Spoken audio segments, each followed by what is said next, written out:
வந்து நம்ம cheese pasta பண்ண போகிறோம், ரொம்ப க்ரீமியாக பண்ண போகிறோம். ஸோ அதுக்கு வந்துட்டு பட்டர், சில்லி ஃப்ளேக்ஸ், அதுக்கப்புறமா மில்க், அதுக்கப்புறமா வந்துட்டு பெப்பர் பவுடர், 3 சில்லி எடுத்திருக்கேன், அதுக்கப்புறமா பெரிய வெங்காயம், கேரட் பீன்ஸ் எடுத்திருக்கேன். உங்களுக்கு என்ன வெஜிடபிள்ஸ் வேணுமோ நீங்கள் அதை எடுத்துருக்கலாம். அதுக்கப்புறமா வந்துட்டு ஒரு 3 ஸ்லைஸ் சீஸ் எடுத்திருக்கேன். இப்போ ஸ்டார்ட் பண்ணிடலாம். பேன் வச்சுட்டு ஆயில் ஊற்றிக்கோங்க. இப்போ எண்ணெய் காஞ்சிருச்சு. நம்ம பச்சை மிளகாயும் அதுக்கப்புறமா ஒரு பெரிய வெங்காயம் சாப் பண்ணி வச்சதை நம்ம ஆட் பண்ணிக்கலாம். கொஞ்சம் லைட்டாக வெங்காயம் வந்துட்டு நம்மளுக்கு வணங்கினதும் நம்ம கேரட் பீன்ஸ் ஆட் பண்ணிக்கலாம். இது நல்லா வணங்கிடட்டும் நம்மளுக்கு ஒரு அளவுக்கு.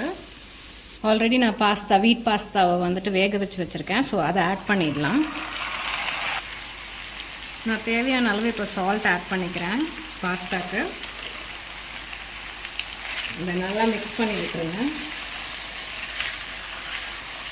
இதில் வந்துட்டு இப்போ குருமிளகு பொடி ஆட் பண்ணிக்கலாம் லைட்டாக. அது நல்ல ஒரு டேஸ்ட்டு கொடுக்கும் நம்மளுக்கு பாஸ்தாக்கு.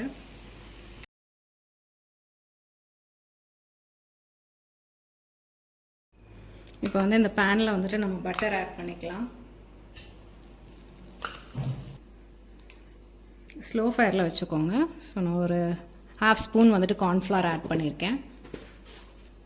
இதை நல்லா மிக்ஸ் பண்ணி விட்டுருங்க. ஆல்ரெடி நான் பாலை வந்து காய்ச்சி வச்சுருக்கேன். ஸோ அதை இதில் ஆட் பண்ணிக்கலாம். இதுலேயே வந்து நான் இப்போ சீஸை ஆட் பண்ணுறேன். 3 ஸ்லைஸ் எடுத்து வச்சுருக்கேன். ஸோ அந்த 3 ஸ்லைஸையும் ஆட் பண்ணிடலாம்.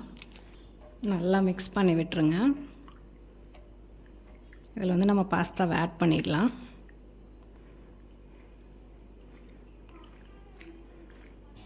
நம்ம இதில் வந்துட்டு சில்லி ஃப்ளேக்ஸ் எடுத்து வச்சுருக்கோம் இல்லையா, ஸோ அதை ஆட் பண்ணிடலாம்.